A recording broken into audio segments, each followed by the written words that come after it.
welcome back. It's another episode. I think this is our third episode now. Hopefully you're enjoying them and finding them interesting. But what are we reviewing today?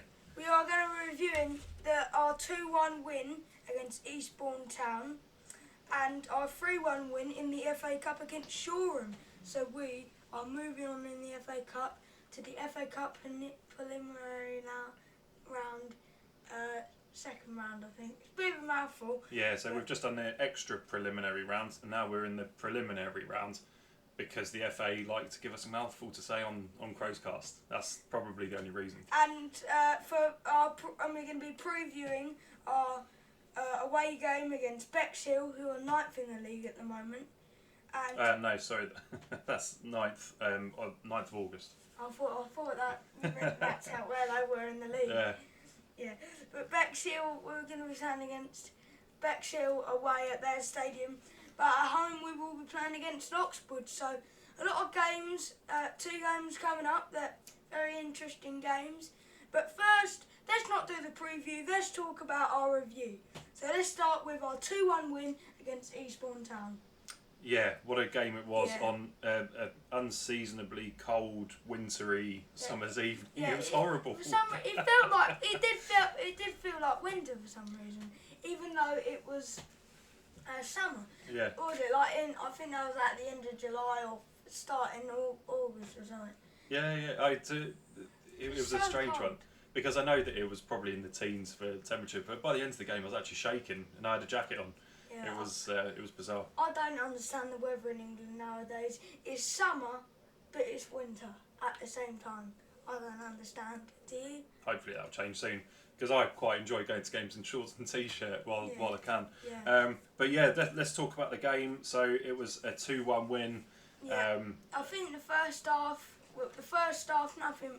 Actually, a lot was happening. We were lots of good shots. I didn't think they had that many. So, I think it was quite an entertaining first half, but no goals in the first half. Yeah, I'd agree. I think that we were unlucky to go in at the break 0-0. We were very unlucky. We had some very close shots. We were doing everything right, but we just weren't scoring them. Yeah, and then as the second half came, the sucker punch came as well. There was an unfortunate attempted clearance that ended up effectively playing their striker on, who was, if it was their player had played it, he was about a mile offside, so we had no chance of getting back, and he coolly slotted it past Martin Grant, and I felt at that time, here we go again. That's honestly what went through my head, and it was, we were performing so well, we were having all the chances, but we just weren't taking them, and then the other team had gone and scored, and at that point you didn't know if they were going to come out as a different beast in the second half and go on and win the game 3-0 undeservedly, but luckily that didn't happen. Yeah, and those shots were very, very close. I mean, there was a lot of shots on target. There was also some misses as well, but just a lot of shots generally that weren't just going in. But in the second half, to start the second half off, they scored a goal, unfortunately. Yeah. They did, and then which we were gutted, but little did we know that Crowborough would strike back with 2 goals. 2 goals, and I've got the minutes here. Harry Forster started off the comeback. I'm going to just touch on, before we go on to that, the ill discipline. I'm not here to insult other teams, no. But I felt that after about the half an hour mark, so apologies for going back into the first half. Yeah. After about half an hour, their discipline just went. I think that we were playing so well that actually they resorted to fouling us a bit, and I'm going to call that out because this is an honest podcast. Yeah, we don't like to, rubbish other teams, but I think it just has to be said. I definitely agree with you. They were a bit ill-disciplined. They were kicking lumps out of us, and I'm not here to criticise the referee. We're not going to criticise anyone. But you should have dealt with that. We keep our opinions to ourselves. Yeah.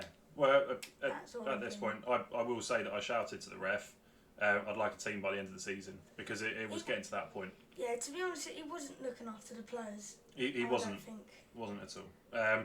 But anyway, let's not rabbit on about the referee and their ill-disciplined players. Let's talk about the Crowborough goals. I will just note that 52nd minute, they had a player sent off 54th minute, just before our goal, they had a man sin-binned as well, which I think sort of goes towards that discipline, but a lot more should have been done. Harry Forster, from the incident with the sin bin, which I think the sin bin was probably just for a bit of gobbing off, if we're being honest. I didn't see that player was the one that fouled. It's normally for dissent, that's why they're normally sin bin people off. So that's what I would think. And then Harry Forster stepped up. Watch the Crows TV highlights if you haven't already. We put the what's it called? You know the things that go up here. Yeah, we can link to it, whichever corner it is. Yeah, but you so you can watch the video we're talking about. We're all the videos that we're talking about except for the previews, because they obviously haven't been played and we can't do the highlights. And Harry Forster stepped up, took the free kick, came back off the wall, and then he slammed it home at the second time of asking. It was a great goal. Yeah, it was a great goal. That was a brilliant goal.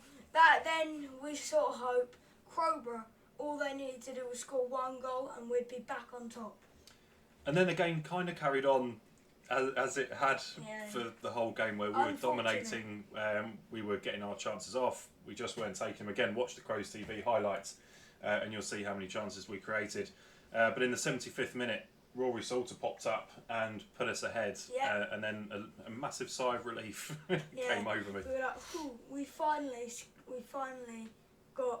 finally on top, and it was a bit more calm and relaxed from then.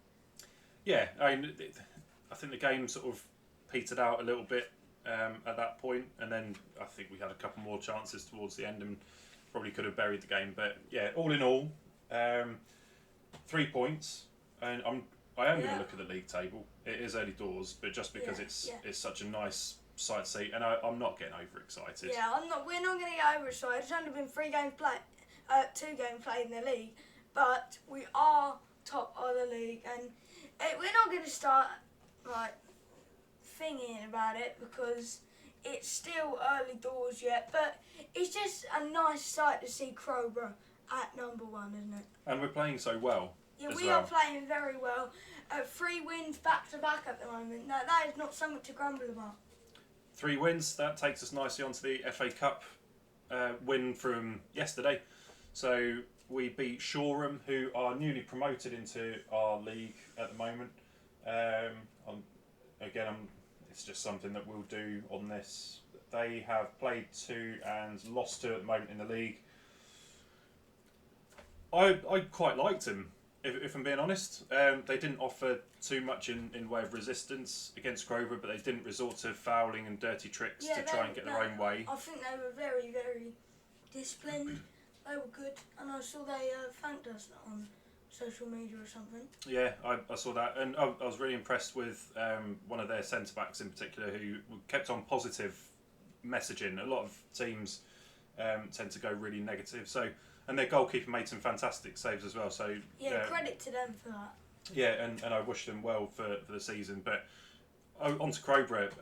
What a performance. That was probably one of the best that I've seen us play. Some might say Shoreham have just been promoted and they're probably finding their feet at this level, but from a Crowborough perspective, you can only beat what's in front of you, and you still have to put a performance in. And I think that we have been guilty at times, and definitely last season, of the sort of smaller teams, or the ones that are further down the league as the league unfolds, are the ones that we've had as banana skins, whereas we took on the sort of bigger teams who were at the top of the league and competing for promotion and beat them.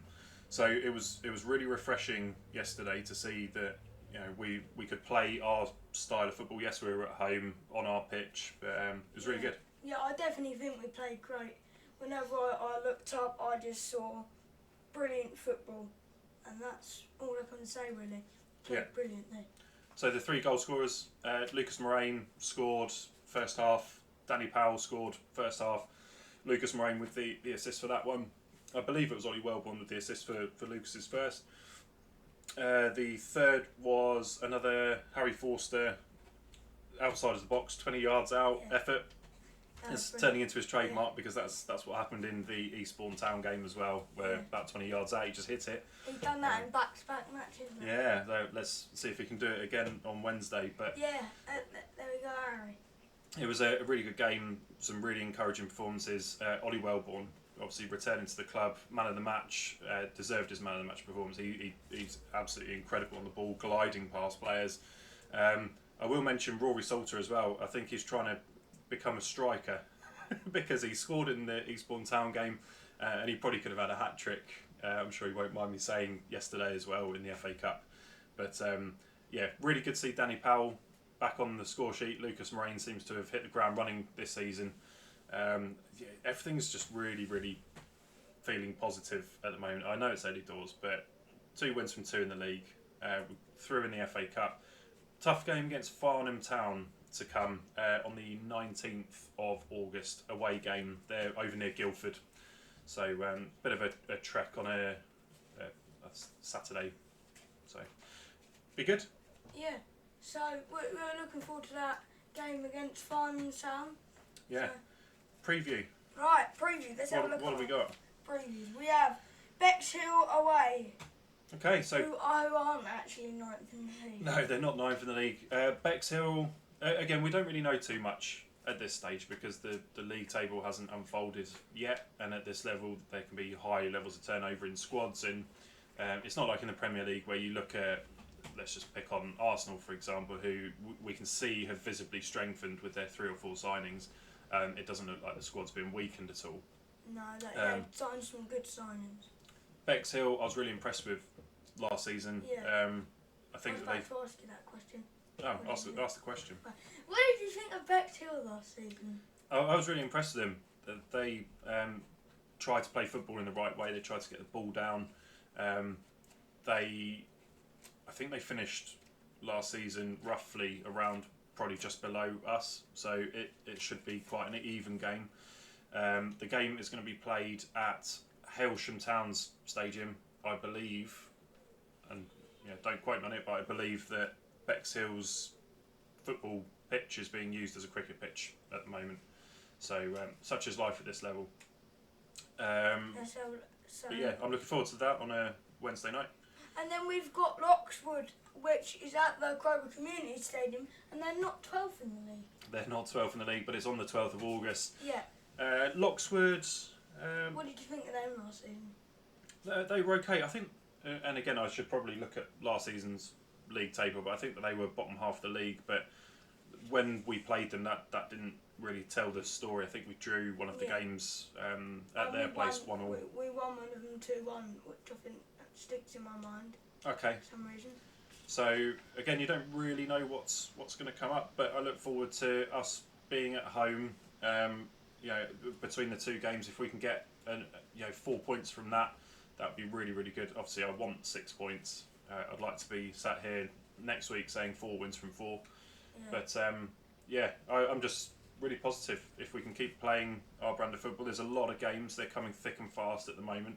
I think early season with the FA Cup, we've got the FA Vars at the end of the month as well. We have to get a lot of fixtures in, and of course we have to be mindful that a lot of games will get called off undoubtedly over the winter, as it did last year. I think Crowborough's playing some really good football. It's looking very positive.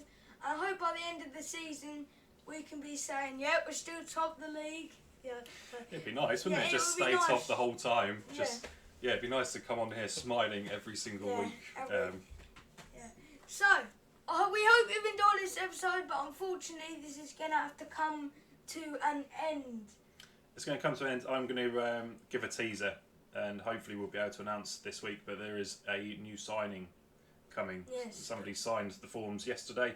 Yeah, but we're not going to tell you who it is. We know who it is, but you don't. And as soon as we get the clearance to say, once all the politics are done, then yes. There you go. It's worth watching these videos to the end. How exciting! We have a new signing. So if we didn't watch the video to end, you wouldn't know that we have a new signing. But we do. But we're not going to say the name because we don't have clearance to actually tell you. But yes, we do have a new signing. So yeah. Anyway, we hope you've enjoyed this video back on Crow's Cast, and we'll see you in our next video next week, hopefully saying we're still top of the league. See you later. See you later.